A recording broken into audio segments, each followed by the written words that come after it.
একটা থিওরিটিক্যাল একটা কথা বলেছেন। হ্যাঁ, আমি যেটুকু বুঝতে পারি, এটা থিওরিটিক্যাল একটা কথা বলেছেন। থিওরিটিক্যালি তো যখন একটা দলের কার্যক্রম কিছু সময়ের জন্য ব্যান করা হয়, তো থিওরিটিক্যালি ওই ব্যানটা আপনার পার্মানেন্ট কি পার্মানেন্ট না সেই ধরনের প্রশ্ন থাকে। কিন্তু বাস্তবিক অর্থে আওয়ামী লীগের কার্যক্রম নিষিদ্ধটা উইথড্র হবে এই ধরনের কোনো সম্ভাবনা আমি দেখতে পাচ্ছি না, আমি অন্তত দেখতে পাচ্ছি না। বরং আমি যেটুকু জানি যে আমাদের আন্তর্জাতিক অপরাধ আদালতে যে প্রসিকিউশন টিম আছে সেই টিমের পক্ষ থেকে সংগঠন হিসাবে আওয়ামী লীগের বিচার চাওয়ার একটা পদক্ষেপ বরং নেওয়া হচ্ছে। কাজেই এই মানে নির্বাচনের আগে তো দূরের কথা, অদূর ভবিষ্যতে আমি আমার পর্যবেক্ষণ থেকে যেটুকু বুঝি আর কি, আমার ধারণা আওয়ামী লীগের কার্যক্রম এটা আপনার যে নিষিদ্ধ হয়েছে এটা উইথড্র হওয়ার কোনো সম্ভাবনা নাই বাস্তবিক অর্থে। ঠিক আছে, থ্যাংক ইউ স্যার। স্যার এখন প্রথমে একটা কথা বলি, আমি যেই কারণে এখানে আসছি, যে উদ্দেশ্যে আসছি সেটা একটু ব্যাখ্যা করি। আজকে আপনারা জানেন যে শারদীয় দুর্গাপূজার আজকে নবমী অনুষ্ঠান। সারা দেশে এই দুর্গাপূজার যে অনুষ্ঠান আছে সেটা উৎসব এবং আনন্দের সঙ্গে পালিত হচ্ছে। আমরা এই সরকারের দায়িত্ব নেওয়ার পর প্রথম থেকেই বলেছি আমাদের এখানে যারা ধর্মীয় সংখ্যাগুরু আছেন বা ধর্মীয় সংখ্যালঘু আছেন, আমরা এদের মধ্যে কোনো রকম ভেদাভেদ বৈষম্য স্বীকার করি না। আমরা মনে করি প্রত্যেক ধর্মের মানুষ হচ্ছে বাংলাদেশের নাগরিক, প্রত্যেকের সমান অধিকার, ধর্ম পালন ধর্মচর্চার ক্ষেত্রেও সমান অধিকার, এবং এই জন্য আমরা এটার উপর সর্বোচ্চ গুরুত্ব দিয়েছি। আজকে সারা দেশে আপনারা জানেন নিরাপদ পরিবেশে পূজা পালিত হচ্ছে। এসব পূজা পালনের অনুষ্ঠানে নানান ধরনের অপশক্তির নানান ধরনের ষড়যন্ত্র থাকে। আমরা সে সমস্ত ব্যাপারে অত্যন্ত অ্যালার্ট ছিলাম প্রথম থেকে, এবং আমরা বিভিন্ন উপদেষ্টারা গত বছরেও শারদীয় দুর্গাপূজার সময় দেশের বিভিন্ন অঞ্চলে গিয়েছিলাম। সেটার অংশ হিসাবে এই বছরও অনেকে অনেক জায়গায় যাচ্ছেন আমাদের উপদেষ্টাদের মধ্যে। আমি আজকে বরিশালে এসেছি, যদি সম্ভব হয় আরেকটা জেলাতে যাওয়ার চেষ্টা করব। তো আমি এখানে খবর নিয়েছি যে 628টার মতো জায়গায় পূজা হচ্ছে। তো আমাদের এখানে জেলা প্রশাসন এবং পুলিশ প্রশাসন ওনারা অত্যন্ত তৎপরভাবে ওনাদের দায়িত্ব পালন করছে।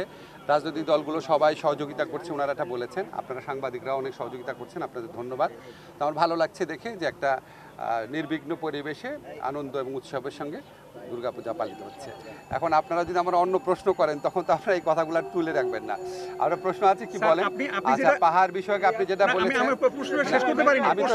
আমি তো প্রসঙ্গটা বুঝেছি। আমি পাহাড় বিষয়ে কথা বলার এখতিয়ার আমার নাই। আমি জাস্ট 2 দিন আগে আমেরিকার থেকে আপনারা জানেন সাধারণ পরিষদের সম্মেলন করে এসেছি। পুরা পরিস্থিতি সম্পর্কে আমি ওয়াকিবহাল না।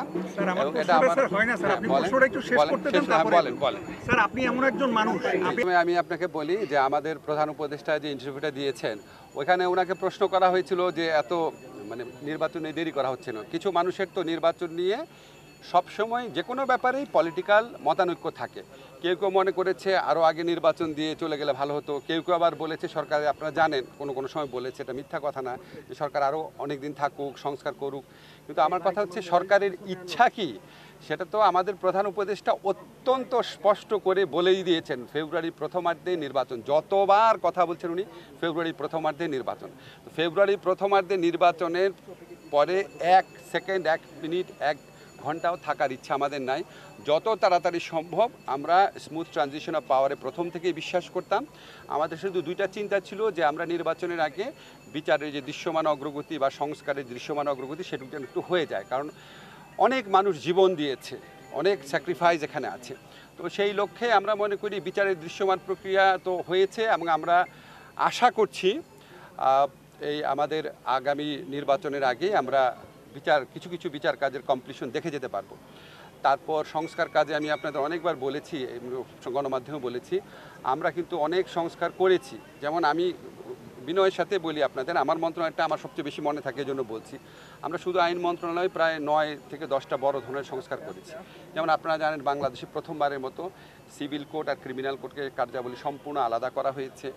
তারপর হচ্ছে আমরা লিগ্যাল এইড সার্ভিসের সম্প্রসারণ করেছি, বাধ্যতামূলক লিগ্যাল এইডের সিআরপিসি অ্যামেন্ডমেন্ট করেছি, সিপিসি অ্যামেন্ডমেন্ট করেছি, আমরা অনলাইন বেল বন্ডের ব্যবস্থা করছি। তো আমরা আপনার স্পেসিফিক আপনার ক্রিমিনাল কোড শুধু একটা কোড শুধু বিচারই করবে, এই ধরনের কিছু কিছু পদক্ষেপ নিয়েছি।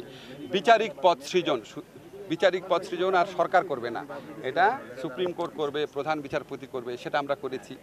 বিচার বিভাগে আপনারা জানেন যারা কর্মচারী নিয়োগ নিয়ে দুর্নীতি হতো, কর্মচারী নিয়োগ আর জেলা পর্যায়ে হবে না, এটা বিচার প্রশাসন আছে ওনারাই করবেন। আমাদের যে জুডিশিয়াল সার্ভিস কমিশন আছেন, আমি আপনি এক্সাম্পলগুলো দিলাম বোঝানোর জন্য যে অনেকে মনে করে আমরা কি ঐক্যমত কমিশন সংস্কার নিয়ে আলাপ করছে, এই জন্য কি সংস্কার কাজ কি এখন পর্যন্ত থেমে আছে কিনা। সংস্কার আমরা করছি। ঐক্যমত কমিশন যে বিষয়গুলো নিয়ে আলোচনা করছে এর সাথে সংবিধানের পরিবর্তন জড়িত, সংবিধানের পরিবর্তন প্রশ্ন জড়িত আছে দেখে সেখানে রাজনৈতিক দলগুলো সমঝোতা ছাড়া করা যাবে না। কিন্তু সাধারণ অধ্যাদেশ দিয়ে বা সরকারি আদেশ দিয়ে যেগুলি করা সম্ভব সেগুলি আমরা বেশ অনেক সংস্কার আমরা করে ফেলেছি। বাকি যেটা আছে সেটা ইনশাআল্লাহ ফেব্রুয়ারির আগে আমরা উল্লেখযোগ্য অগ্রগতি সাধন করতে পারবো। আর আপনি পাহাড়ের ব্যাপারে যেটা বলেছেন ভাই, অত্যন্ত বিনয়ের সাথে বলি, এটা খুব স্পর্শকাতর বিষয়। এই বিষয়ে আমার কোনো এক্সপার্ট নলেজ নাই, অনেক সব বিষয় তার থাকার কথা না। তবে আমি একটা জিনিস জানি, আমাদের সরকারের মধ্যে একটা প্রচণ্ড ইনক্লুসিভ একটা অ্যাটিটিউড আছে। আমরা সবাইকে নিয়ে শান্তিতে সমৃদ্ধির সাথে নিরাপদে বাস করতে চাই।